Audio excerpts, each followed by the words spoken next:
What's up, everybody? Happy Monday. Hope all you're having a great day so far. Hope you all had a wonderful weekend. Getting into this episode. First of all, before I get into the funeral, that's gonna be last. Um, First of all, Marcus, I can understand why he don't want Mike around his wife. I get it, but at the same time, he knows better than anybody what it's like to have Alzheimer's because his wife has it. So Mike, he doesn't mean any harm or whatever. If he was in his right mind, surely he would not try to pursue that woman. You know what I'm saying? Knowing she married. But he's not in his right mind. You know what I mean? You can't fault him for that. I can understand why he's upset, but I found it highly unacceptable for Marcus to just show up to Sonny and Carly's house demanding they keep him away from his wife. I felt like that was rude. It was like, come on now, you know how hard it is when people are going through something like that. When they're dealing with a parent or a spouse with Alzheimer's, Sonny's going through the same grief this man is going through. It's just a little different. You know what I mean? But he's going through the same grief you're going through. You know what I mean? And for you to just come there and be like, "Oh, keep your dad away." How is Mike hurting her diagnosis? Like, how is he hurting her recovery? She has Alzheimer's. He has Alzheimer's. They're both never going to recover. You know what I'm saying? Eventually, they're just going to pass away due to the disease. So how is that impeding her recovery? I don't see how. It's obvious that he's jealous. But I mean, you're jealous of a man with Alzheimer's. Like, come on now, grow up. Um. So anyway, I could definitely understand why Drew had, the sense that D.A. Dawson had ulterior motives. I can understand why he would be skeptical of her just handing him the flash drive free and clear with no other motive. I can understand that because she made it clear that she's willing to do any and everything to get what she wants. So I would definitely be skeptical too. But I have to agree with Jason. Now that, Drew has those memories back, what will he do with them? Will you use them or will you not use them? I mean, Drew is obviously conflicted. If he uses that flash drive and gets his memories back, he'll lose the memories that he's created. You know what I'm saying? As far as like the date his daughter was born, he'll lose that memory, the memory of Sam, the memory of Oscar. He'll lose all those things. The memories that he's created. And obviously he doesn't want to lose all that. But at the same time, he does want to know his background, where he came from, his old memories, you know what I'm saying? So it's like, eh, it's like, damn if you do, damn if you don't. And we've seen a lot of those situations on the show lately. Damn if you do, damn if you don't. A lot of characters have been in these types of situations. Not this particular one, but they've all had situations where if they do this, they'll get this outcome. If they don't do this, they'll get that outcome. You know what I'm saying? Like, everything you do affects the outcome. You know what I'm saying? In a good way, a bad way, or both. You know what I'm saying? So it's like, it's a hard choice to make. It really is. It's a hard decision. So I understand why Drew is conflicted. I would be too if I was in his shoes. Because what do you do in this type of situation?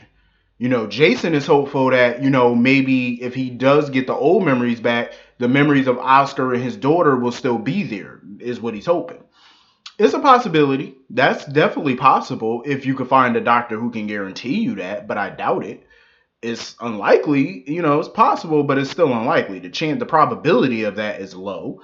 Um, but like I said before, I am happy that Jason and Drew are somewhat getting along. They're talking, without fists being thrown.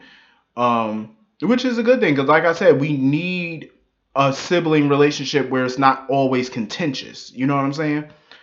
That we need that. Because I'm tired of seeing siblings battle each other over nonsense all the time on this show. It's getting ridiculous.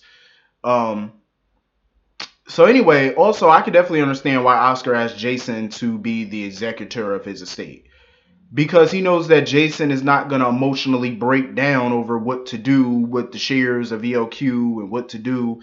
He knows Jason's not going to break down. Jason is rock solid. You know what I'm saying? Like, he keeps his emotions in check.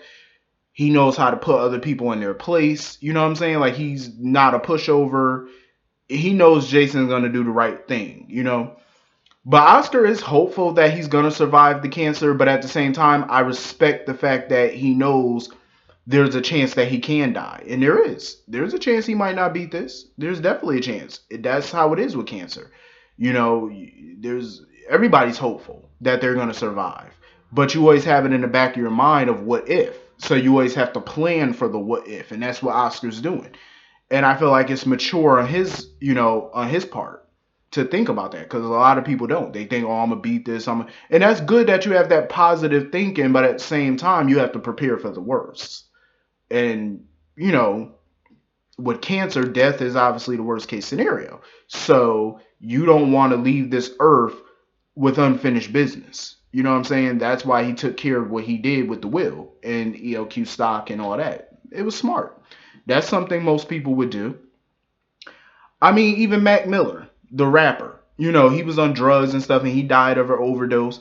He was smart enough to have a will, which stipulated what he wanted to happen to his money, his assets. He put it into a family trust for his mother, his father, his brother. That was smart for a person his age. He died very young, but it was also smart because you got people who are millionaires that are like 50, 60 years old without a will.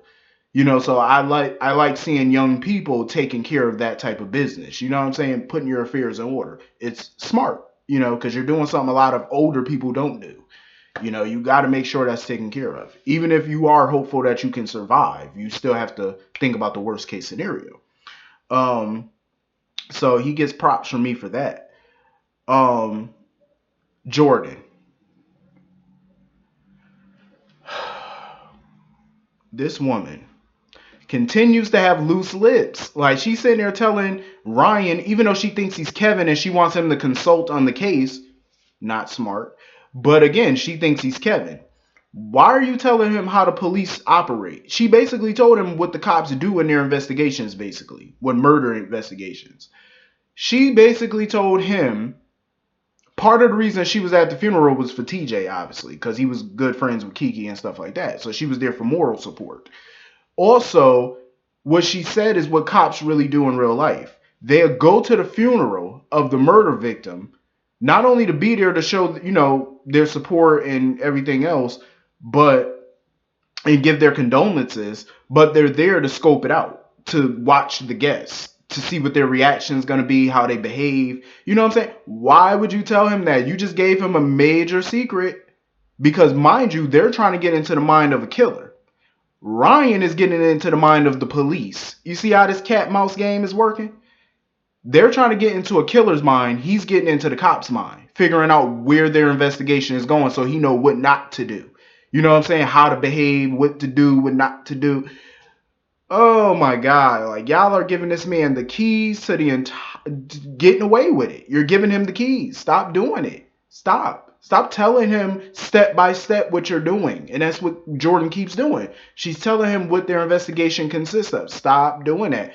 And by telling him that you're basically at the funeral to scope it out and watch everybody's behavior and demeanor, that's a major police strategy that you should not give away. That's one of the major things cops do. And a lot of criminals don't know that they're doing that. You know what I'm saying? You don't tell them that information. That's a very good cop trick, and that's something that you should never give away. Never. I don't care who it is. You have to, and this is a quote that I live by. I do this often. You have to move in silence. Only speak when it's time to say checkmate. So when it's time to lock somebody up, then you open your mouth. Until then, lock it up, throw away that key. You don't say nothing about your investigation. Absolutely nothing.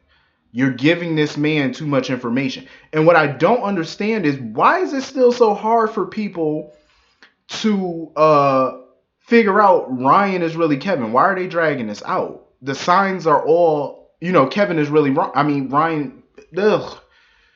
That Ryan, Kevin, I'm getting all tongue twisted with these people. See, that's why it's so difficult dealing with twins. I don't understand why they're not figuring out that Ryan is impersonating Kevin. How is it that hard? Look at his demeanor. Even Lulu and Scott have said it. First of all, he's acting odd. He's been acting odd for the last couple months. They've noticed that, but they just didn't think too much of it. But the moment you found out he started sleeping with Ava Jerome, that's when it should have clicked. And then the murder these murders are going on now. Mary Pat, Kiki now are dead. Why aren't y'all clicking this? Click. Think. He's acting odd. He's sleeping with Ava of all people. Why are you not figuring this mess out? Why? Why is it this hard? And for Lulu to be an investigative journalist, you think she would have picked up on that by now. Should have figured that out. It shouldn't take a rocket scientist to figure this out. Something is amiss. I would have done some investigative work right there because something is clearly off and you've been noticing that, but yet you're just putting it out your mind. So anyway, I feel like the homegoing was beautiful. The funeral was beautiful. I have to point this out. Whoever paid for this funeral, I feel like was on the cheap side because that casket looked cheap. It looked like one of them little pine boxes you just throw somebody in that you're going to bury in the backyard. You know what I'm saying? That's how that casket looked. I said, y'all couldn't get her some oak, some red oak or something, burgundy or something. You know what I'm saying? That casket looked real cheap. I said, oh no. Nope, when I go, you better put me. Matter of fact, when I die, I don't even want to be buried. I want to be cremated, me personally. And I want to be in a gold urn because I gotta, I can't do nothing. Listen, when I go and I'm cremated, I have left specific instructions. I'm gonna write it down actually, and I'm gonna put it up. I want to be in a gold urn. Nothing less than gold. It better not be silver, none of that pattern, China pattern looking urn. I want to be in gold. I'm going to let my family know that. I want to be in gold. I don't care how much it costs. Sell the house if you got to. I got to be, hey, you ain't, listen, that's going to be my final resting place. It got to be flawless. Because like when people die and stuff, they be leaving all type of ridiculous instructions because they got to be extra one last time. But yeah, that's gonna be your final resting place. It better be flawless. It better be right. You ain't about to put me in nothing cheap. Have me all up in the ground somewhere itching. I'm just saying. I mean, I gotta be extra. Like, come on now. When y'all go, you don't want to be in nothing. I mean, come on. People don't even sleep in bed unless the sheets are silk or something nice. You know what I'm saying? You don't want to sleep on nothing cheap. I don't. I bought me some black silk sheets, and that's what I sleep on. It's like sleeping on a cloud. Cause I mean, you like nice things. I mean, they don't have to be ultra expensive. Mine wasn't, but actually though, people think that my silk sheets are expensive. They're not. I bought it from Walmart for like $30. But people, they see black silk and they think, oh, that's expensive. No, I got it for like $35. Cheap. They just look expensive, I mean, what can I say? But anyway, moving on from that. But yeah, the funeral was nice. Franco, what he had to say was very beautiful. I agreed wholeheartedly with what Franco was saying. I felt like he gave a beautiful eulogy. You could tell Franco really loved Kiki. He really cared for her. She was like his daughter. The song that Epiphany sung was beautiful. Epiphany voice was lovely, I will say. And you could tell all the cast members were feeling it. They loved it. It was good to see a good turnout for Kiki. Ava was upset visibly when Griffin got up to speak. She kept telling Scott and all them, she kept telling them, like, get him off. Like, don't let him speak. But I believe, even though Griffin felt like he shouldn't have been there, I agree with Alexis. He had every right to be there. We all know he didn't kill Kiki, and we know he cared about Kiki. Kiki would have wanted him there. You know what I'm saying? And it wouldn't have been fair to exclude him. Just like if she tried to exclude Sonny and Carly from being there. Kiki would have wanted Sonny, Carly, and Michael to be there. She was cool with them and somewhat close to them, so she wanted people that she was friendly with and close with to be, she would have wanted them to be there. You know what I mean? So I'm glad Ava didn't act the fool at the funeral and jump up and try to interject. I'm glad she kept her cool and just let him speak, say what he had to say. Um, I was kind of upset though because I don't think Ava spoke at the funeral. I don't know if I missed the part, but I don't think she spoke at the funeral, which upset me because I felt like Ava should have spoke. But I could tell it was tough for her to even be there. Uh, but like I said, I agree with Franco. You know, people do take things for granted. They take people for granted, and that's something that we all have to stop doing because I can honestly admit I've taken some people for granted. I've taken some things for granted, and that's something I think we all need to work on as a people in real life. You know, he opened my eyes to it when he was up there talking. Like, we all need to start taking everything for granted. We need to start taking life for granted. We need to start taking people for granted. You know, because you're here today, going tomorrow, and you don't want to go with any regrets. You don't want to go with unfinished business. You know what I'm saying? You want to make sure everything is settled before you know, go to that upper room. I'm just saying. Because once you hit the upper room, you're gonna have to wait for the other person to die. So when they come up to the upper room, y'all can fix your relationship. You don't want to wait that long. You know what I'm saying, to fix it. So fix it while you're here. You know, like they always say, give people their flowers when they're here. You know, don't wait till they're gone. You know what I mean? It's just facts. Um, I love the scene between Ava and Avery. I know it was hard for her to tell Avery about Kiki being gone and stuff like that. Avery's at that age where she doesn't really understand, you know what I'm saying? But she kind of, you know, looked like she somewhat understood. But you know, Ava tried to explain it the best way she could. I mean, she explained it the way I would have if it were me. But you know, I love that scene though. I think it was a dope scene between the two of them. Um the grave site. Uh the grave site was a hot mess. I knew something was gonna happen over there though. Ava just had to let it all out. You know, when she was at the gravesite, she just had to ask Franco, like, cause she knew everybody at that gravesite felt that she was responsible or she was to blame for Kiki's demise, and how could a girl so sweet and kind come from Ava? You know what I'm saying? Like, she just had all this remorse. I feel like Ava reacted the way she did because she didn't make amends with Kiki before she died. That's why she's acting out this way, because she know she had unfinished business with Kiki and they didn't get to finish it. They didn't get to, you know, she didn't get to apologize. She didn't get to make amends. She's always going to have that regret until the day she goes. You know what I mean? That's one of them things she just always going to regret and she has to live with for the rest of her life. And now she's about to have a showdown with Carly. I said, of course, her and Carly are about to have a blowout. Um, hopefully, you know, Carly just keep it cool, keep it classy, which I'm pretty sure she won't. If I was Carly, I wouldn't even engage with her, especially at somebody's gravesite, because I find it tacky and distasteful, and it's disrespectful to the deceased to show out at a grave. You know, even at a funeral, it's tasteless. Um, but anyway, that was pretty much the episode.